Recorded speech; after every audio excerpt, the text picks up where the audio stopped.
যেটা পুলিশ সূত্রে খবর, আইনজীবীরা একেবারে জানায় এবং যে বিষয়টা সেটা দেখাবো যে পুলিশের উচ্চপদস্থ আধিকারিকরা তারা ইতিমধ্যে আসতে শুরু করেছে এসডিপিও অফিসে। দেখতে পাচ্ছ সেই ছবি, যে গতকালকে সময় চেয়েছিলেন এবং সেই সময় চান যে তিনি অসুস্থ বলে, কিন্তু পরবর্তীকালে পুলিশ সেই সময় দিতে নারাজ। আগামী 24 ঘন্টার মধ্যে আবারও আসতে বলা এসডিপিও, তিনি এই মুহূর্তে এসে পৌঁছালেন দপ্তরে সকাল 11টার সময়। অনুব্রত মণ্ডলকে আবারও কিন্তু তলব করা হয়েছে আজকে।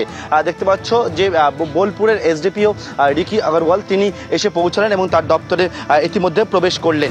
অর্থাৎ যে বিষয় সেটা হচ্ছে, পুলিশ কিন্তু গতকালকেও দেখেছিলাম একেবারে সাজো সাজো রব ছিল এসডিপি অফিসে, আজকেও একেবারে সকাল থেকে দেখতে পাচ্ছি এখানে গার্ডওয়াল ব্যারিকেড সেই সবটা লাগানো হয়েছে। অন্যদিকে এসডিপিও তিনি 1 ঘন্টা আগে পৌঁছে গেলেন তার দপ্তরে। এবং অনুব্রত মণ্ডলকে যেটা বলছিলাম, আইনজীবীরা চেয়েছিলেন যে সময় চেয়েছিলেন তিনি অসুস্থ বলে, কিন্তু পুলিশ সেই সময় দেয় সেটা মাত্র 24 ঘন্টা সময় দেয়। পুলিশের তরফ থেকে বলা হয় যে আজকে সকাল 11টার সময় এই জায়গায় এসডিপি অফিসে অনুব্রত মণ্ডলকে হাজিরা দিতে হবে। এখন দেখার বিষয় অনুব্রত মণ্ডল হাজিরা দেন কিনা।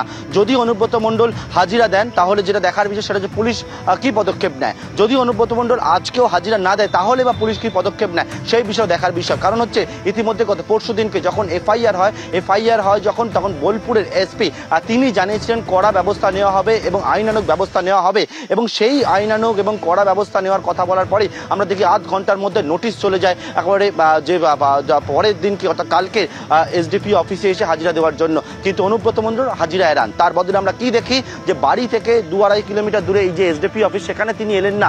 তারপর বাড়ির পাশে প্রায় 500 মিটার দূরে যেখানে তৃণমূলের কার্যালয় রয়েছে সেই কার্যালয়ের মধ্যে অনুব্রত মণ্ডল গেলেন, 4 ঘন্টা ধরে থাকলেন, কোর কমিটির সদস্যদের সঙ্গে কথা বললেন, দলীয় কর্মী এলেন সেখানে থাকলেন। কিন্তু অনুব্রত মণ্ডলকে ডাকা হয়েছিল, তলব করা হয়েছিল, মামলা হয়েছিল, সেক্ষেত্রে অনুব্রত মণ্ডল একেবারে হাজিরা এড়ালেন। আজকে সকাল 11টায় আবারও তলব করা হয়েছে অনুব্রত মণ্ডলকে, এবং যেটা বলছিলাম দেখার বিষয় অনুব্রত মণ্ডল হাজিরা দেন কিনা, হাজিরা দিলে পুলিশ কি পদক্ষেপ নেয়, বা যদি অনুব্রত মণ্ডল হাজিরা না দেয় তাহলে বা কি পদক্ষেপ নেয় পুলিশ, সেদিকে এখন সকলের নজর রয়েছে। গতকাল জেলা পার্টি অফিসে অনুব্রত মণ্ডল এসেছিলেন এবং তখন আমরা কথা বলার চেষ্টা করি। তিনি ক্যামেরার সামনে কথা না বললেও তিনি এমনি জানিয়েছিলেন যে তিনি আজকে যেতে পারেন, সেটা তিনি হিন্স দিয়েছিলেন। এবং তার যে আইনজীবী ছিল সেই আইনজীবীও তিনি জানিয়েছিলেন যে অনুব্রত মণ্ডল আজকে এসডিপি অফিসে যাবে এবং পুলিশের সামনে হাজিরা দেবে। এই মুহূর্তে আমি আমার ক্যামেরাম্যান আবিরকে বলবো যে অনুব্রত মণ্ডলের যে বাড়ি সেই বাড়ি দেখাতে। এই হচ্ছে অনুব্রত মণ্ডলের বাড়ি, বোলপুরের নিচুপট্টিতে। বাড়ির উপরে একদম উপরে অনুব্রত মণ্ডল থাকেন।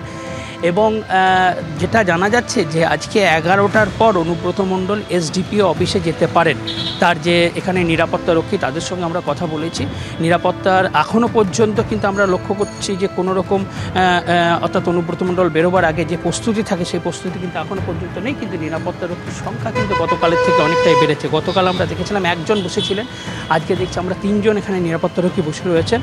এবং 11টার পরে গেলে অনুব্রত মণ্ডল যাবেন, কারণ পুলিশ কঠোর ব্যবস্থা নিয়েছে। কারণ আমরা গতকাল দেখেছি পুলিশ কিন্তু অনুব্রত মণ্ডলকে সময় দেয়নি, তার আইনজীবীরা গেছিলেন এবং সময় চেয়েছিলেন।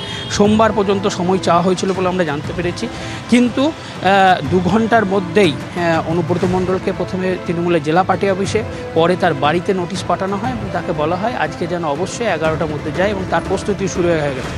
এই পুরো কেসটা তদন্তকারী অফিসার রয়েছেন এসডিপিও বোলপুর রিকি আগরওয়াল, তার সামনেই অনুব্রত মণ্ডলকে হাজিরা দিতে হবে এবং সেখানেই তিনি অনুব্রত মণ্ডলকে জেরা করবেন।